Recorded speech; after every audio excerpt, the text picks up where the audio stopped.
네, 여름철에는 더운 날씨와 잦은 야외 활동으로 인해서 각종 질병에 노출되기 쉬운데요. 때문에 각별한 주의가 필요해 보입니다. 네, 그래서 오늘 이 시간에는 전문가를 모시고 여름철에 조심해야 할 질환과 예방법에 대해서 살펴보겠습니다. 이동훈 내과 전문의 나오셨습니다. 어서 오세요. 네, 안녕하십니까. 여름철에 주의해야 할 질병들을 저희가 살펴보려고 모셨는데요. 먼저 휴가철을 앞두고 여름철 유행성 눈병 환자가 급증하고 있다, 이런 내용인데, 사실 뭐 여담입니다만 저희 그 연합뉴스 TV에서도요. A라는 여자 앵커가 눈병에 걸렸는데 B라는 여자 앵커가 또 옮고요. C가 옮고 D가 옮고 해가지고 굉장히 많은 여자 앵커들이 공석인 적이 있었습니다. 그만큼 이 유행성이라는 게 쉽게 옮기도 하는데, 특별히 예방을 위해서 어떤 거를 저희가 챙겨봐야 되나요? 그러니까 유행성 각결막염이라고 하는데요. 이제 유행성이라는 건 전염성이 있다는 것이고요. 전염성이라는 것이 이제 바이러스로 인해서 전염된다는 얘기입니다. 그러니까 바이러스 중에서 아데노 바이러스라는 건데 이번에 메르스 바이러스 때문에 다 많이 아셨겠지만 이 접촉에 의해서 전파가 되는 것이고요. 여름철에 많이 유행하는 이유는 이제 여름철에 이제 물놀이 같은 거 하시면서 눈을 자꾸 비빌 가능성이 있습니다. 그런 과정에서 접촉하실 수가 있고요. 수건이라든지 이런 것들을 같이 사용할 경우에 전파가 쉽게 되는 것으로 알려져 있습니다. 특히 이제 각막하고 결막 쪽, 그러니까 눈에 보면 이제 흰자위가 결막에 쌓여져 있는데요. 그 부분에 염증을 주로 일으키기 때문에 그 부분에서 이게 약간 빨갛게 충혈되기 때문에 미관상으로 좀 좋지가 않을 수가 있고요. 각막염 같은 경우는 약간 눈이 붓기 때문에 시력이 약간 일시적으로 좀 떨어지는 경우가 있습니다. 대부분은 이제 바이러스성 질환이기 때문에 뭐 특별한 치료는 없고 우리 몸이 다행스럽게 이 질환 자체를 이겨낼 수가 있는데 한 2, 3주 정도 걸리는 것으로 되어 있고요. 전파력은 좀 꽤 있어가지고 접촉하시는 경우는 금방 감염이 됩니다. 대부분은 한쪽 눈에서 시작을 되는데 이제 눈을 비비다 보면 양쪽이 다 걸려버리죠. 그러니까 한쪽 손으로 비비다가 이게 손을 같이 쓰니까 이쪽으로 갔다 또 이쪽 눈 비비면 또 옵는 거고요. 그렇죠. 그래서 가장 중요한 건 이제 손을 안 대시는 게 중요한 건데 사실 우리가 그렇게 쉽지가 않거든요. 그렇죠. 일상생활하면서 눈을 이제 비빌 수가 있고요. 그래서 지금 현재까지는 이제 가장 중요한 거는 환자분들 좀 주의를 하셔서, 예를 들면 이제 각막염이나 결막염 있을 경우에는 많은 분들이 모이는 장소에는 안 가시는 게 좀 도움이 될 수가 있습니다. 뭐 치료는 뭐 그냥 그 자연스럽게 회복이 되기 때문에 2, 3주 정도 지나면 회복이 되는 것으로 되어 있고요. 대개는 이제 2차 감염, 이제 항생제 2차, 그러니까 세균 감염은 없으면은 각막이나 이런 소실이 없기 때문에 자연스럽게 회복되기 때문에 크게 걱정하실 필요는 없는데. 저 지금 선생님 그 화면에 나가고 있는 저게 그 굉장히 심할 때 증상인 거죠? 그러니까 충혈이 되면 이제 혈관들이 이렇게 충혈돼서 이제 빨갛게 되기 때문에 굉장히 미관상 보기가 좀 안 좋고 사람들이 좀 약간 겁을 좀 내시는 경우가 있는데요. 저런 것들은 큰 문제가 되지는 않고, 저희들이 이제 좀 걱정되는 부분은 이제 사실은 이제 각막이라는 게 굉장히 투명한 유리창 같은 부분인데 거기가 손상이 되면 이제 영구적으로 시력 장애가 있을 수가 있거든요. 그 부분이 좀 더 중요합니다. 이게 사실 보이는 거는 좀 눈이 빨갛게 보여가지고 놀라시는데요. 그 부분은 크게 걱정하지 않고 대증 치료로 충분히 회복되니까 놀라실 필요는 없을 것 같습니다. 네, 뭐 자연스럽게 회복된다고는 하셨지만 그래도 2, 3주 동안은 또 생활에 불편을 겪게 되는 문제이기 때문에 가장 좋은 예방법은 뭘까요? 눈을 비비지 않으면 되는 건가요? 손 씻기죠. 역시 똑같습니다. 역시 손 씻기군요. 그러니까 뭐 이게 손 씻기를 잘하면 이 유행이 많이 줄어드는데요. 이제 특히 여름에 물놀이를 같이 하면은 이제 물놀이 하다 보면 이제 그 감염되신 분들이 이제 눈을 이제 비비시고 이제 수건 같은 걸 이제 물놀이장 같은 데 같이 쓰는 경우도 있고 그러기 때문에 그럴 때 좀 많이 전파되는 경우가 있으니까 그것만 좀 조심하시도록 하시고요. 손을 깨끗이 씻으시고 비누칠로 이제 잘 씻으신 다음에 눈을 만지시는 게 제일 좋습니다. 손 씻기 다시 한번 강조를 해주셨고요. 여름철에 또 조심해야 하는 게 식중독이잖아요. 그래서 어패류 같은 것은 뭐 익혀서 익는다, 이 정도는 알고 있는데 이 외에 또 어떤 피하는 방법들이 있을까요? 이게 식중독이라고 흔히 알려져 있는데요. 근데 음식을 매개로 해서 이제 생기는 병들을 모두 통칭해가지고 식중독이라고 저희가 말씀을 드리는데 보고라든지 독버섯처럼 자체에 독이 있는 경우도 있지만요. 대부분은 이제 세균이나 바이러스성에 이제 발생된 경우가 많습니다. 다행히 요즘에 위생 환경이 워낙 좋아져가지고 점점 이 식중독은 이제 감소하는 추세인데요. 겨울철에는 이제 바이러스가 많이 활동하기 때문에 노로바이러스 같은 그런 바이러스성 식중독이 좀 많은 걸로 돼 있고요. 여름철에는 이제 세균에 의해서 오염된 경우가 좀 많습니다. 여름이 아무래도 습도도 높고 기온도 높기 때문에 세균에 오염된 음식들이 금방 이제 세균들이 번식하게 돼 있거든요. 그래서 뭐 간단하게 생각해 보시면 이제 장염 비브리오균 같은 게 있는데 이거는 주로 바다에 있다 그럽니다. 그래서 어패류 같은 데 많이 오염을 시키는데요. 그 어패류를 이제 조리한 식기들, 예를 들면 도마라든지 칼 같은 데도 이제 묻어 있을 수가 있거든요. 그래서 그런 걸 이제 조리하신 다음에 그걸 깨끗하게 잘 씻어야 되는데요. 이제 바다에서 많이 있기 때문에 이게 바다 소금물이지 않습니까? 그래서 소금물에 사는 바이러스 세균이기 때문에 민물로 씻어만 내도 이게 잘 죽습니다. 이게 잘만 씻어줘도 예. 이건 어느 정도 예방이 되니까 가능하고 잘 익혀 먹으시면 되는데 네. 문제는 이제 황색 포도당구균이라고 해서 이 네. 포도당구균은 이제 우리 몸의 피부에도 있습니다. 그래서 저기 정상 상재균이라고 해가지고 예. 굉장히 흔하게 분포하고 있는데 이게 이제 음식에 있을 경우에 이제 금방 증식될 수가 있거든요. 예. 그래서 또 이게 열에도 좀 강한 편이라서 잘 가열해도 잘 안 죽고요. 특히 독소 같은 경우는 이제 제거하기가 어렵기 때문에 이제 굉장히 좀 어려운 환경에 놓여 있습니다. 그래서 오염된 음식 같은 경우는 예. 가급적 여름철에는 드시지 않고 버리셔야 되는데 예. 대부분 이제 우리 어머님들이 많이 그러시는데요. 아까워서. 먹습니다. 먹고 나서 배가 아프셔서 지금 병원에 많이 오고 계십니다. 네. 조리 과정에서도 좀 청결을 주의하고 좀 예. 오염이 의심되는 음식은 피해야 할 텐데 그렇게 주의를 했음에도 불구하고 식중독을 걸려서 뭐 설사를 하거나 그러면 보통 뭐 지사제를 먹거나 식사를 아예 안 하잖아요. 이게 제대로 된 방법인가요? 그 지사제는 이제 일시적으로 설사를 이제 완화시켜 주니까요. 환자분들이 많이 찾고 계시고 예, 실제 일반 의약품으로 이게 팔리고 있어가지고요. 예. 쉽게 접근이 되고 있는 것 같은데 사실은 이게 굉장히 조심스럽습니다. 이제 가벼운 이제 설사 질환 같은 경우는 지사제가 도움이 될 수가 있는데요. 네. 세균성 장염 같은 경우는 이제 어떻게 보면 이제 설사 행위가 우리 몸의 자연 방어 기능이거든요. 노폐물들이라든지 이걸 씻어내는 과정 중에 속하는 것으로 보여지는데 네. 이거를 방해하니까 오히려 그 노폐물들이 우리 몸속에 쌓여있게 되겠죠. 그래서 질병의 그 이환기간이라서 질병이 감염 기간을 더 길게 만들 수가 있으니까 예. 이런 거는 좀 주의가 필요하고요. 예. 그다음에 금식을 하시게 되면 일단 안 먹으면 이제 안 나오니까 이제 많은 분들이 금식을 하시는 경우가 있는데 네. 이제 이거는 이제 약간 논란이 있는데요. 이제 너무 심하면 어쩔 수 없이 금식할 수밖에 자동으로 금식하게 됩니다. 그런데 예. 금식하게 되면 우리가 이제 우리 몸에서 세균과 싸워야 되는데 예. 싸우려면 이제 보급이 이루어져야 되거든요. 보급이라는 게 먹고 이제 에너지를 공급해줘야 되는데 에너지 공급이 안 되다 보니까 네.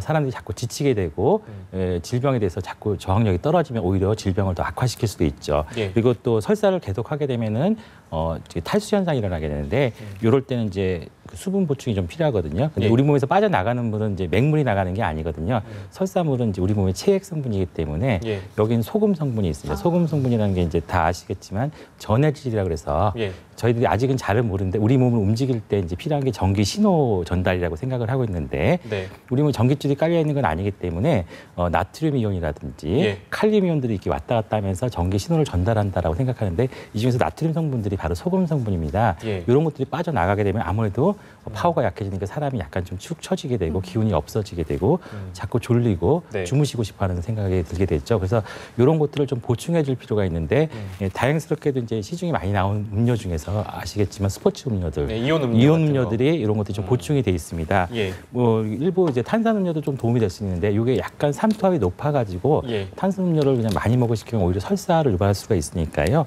이온 음료 같은 걸 좀 드시는 게 도움이 되고요. 예. 그리고 이제 조금씩 식사를 하시는 게 오히려 도움이 됩니다. 죽 같은 거를 좀 드셔가지고 예. 에너지원을 공급을 해주셔야지 좀 도움이 되는 것으로 되어 있습니다. 네, 설사가 난다고 해서 지사제를 그냥 무방비하게 먹거나 식사를 아예 하지 않는 것도 방법은 아니다. 네, 그리고 이제 예. 식중독 같은 경우는 대부분 이제 대증요법을 자동해보게 되는데요. 예, 예. 사실 식중독 치료보다 더 중요한 거는 이제 식중독인 줄 알았는데 다른 질환인 경우가 가끔 있습니다. 예를 들면 배가 아프셔서 오셨는데 예.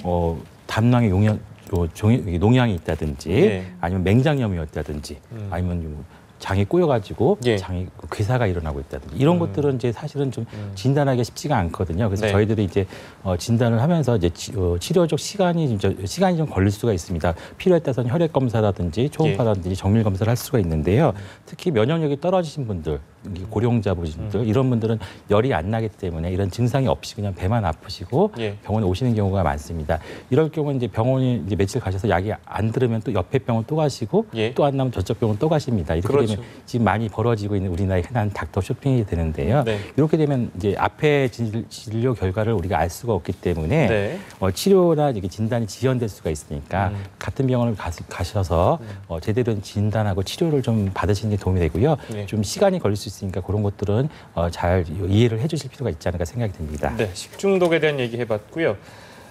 여름철 피부 질환에 대한 얘기를 좀 해보겠습니다. 여름철에 조심해야 될 피부 질환들은 어떤 게 있나요? 아마 굉장히 많기 때문에 뭐 다 말씀드리기는 어려울 것 같고요. 예. 간단하게 우리 주변에서 일어나는 일들을 예를 들면 이제 말씀을 드리는데 저희 지역이 지금 다들 이제 도시 지역이니까 도시 지역에 지금 나가 보시면 이제 우리나라가 이제 조경을 좀 많이 하셔가지고요. 숲이 이렇게 굉장히 많이 우거진 지역이 좀 많이 있습니다. 네. 이런 데 나가 보시면 이제 모기라든지 날벌레들이 좀 많이 있는데요. 이제 저희 애들도 그런데 나가서 놀다 보면은 막 두드러기 나거나 벌레가 물고 갑니다. 이런 것들이 좀 많이 있는데 대부분 애들은 놀면서 모르는 상태에서 이제 접촉하는 경우가 많거든요. 예. 되게 이제 화장품이라든지 이런 데 좀 민감하다고 돼 있고 그다음에 땀이 많이 있을 경우 이제 벌레들이 날라와서 접촉하는 경우가 많다 그러니까 예. 이런 것들에 좀 신경을 쓰시는 게 좋겠고요. 모기 퇴치제도 조금은 도움이 된다 그러니까 활용해 보시는 것도 도움이 되지 않을까 싶습니다. 네. 근데 가장 뭐 지금 많은 국민들이 이제 관심사는 이제 여름철에 해변에 가가지고 그렇죠. 일광욕을 할 때 이제 발생하는 일들인데요.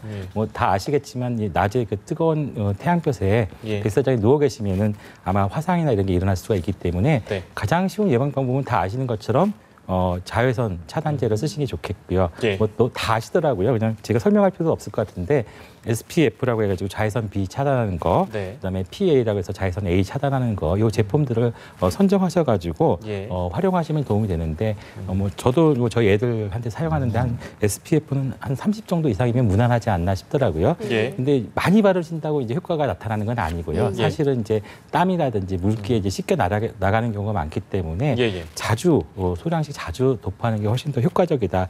이런 건 다 아실 거라고 생각합니다.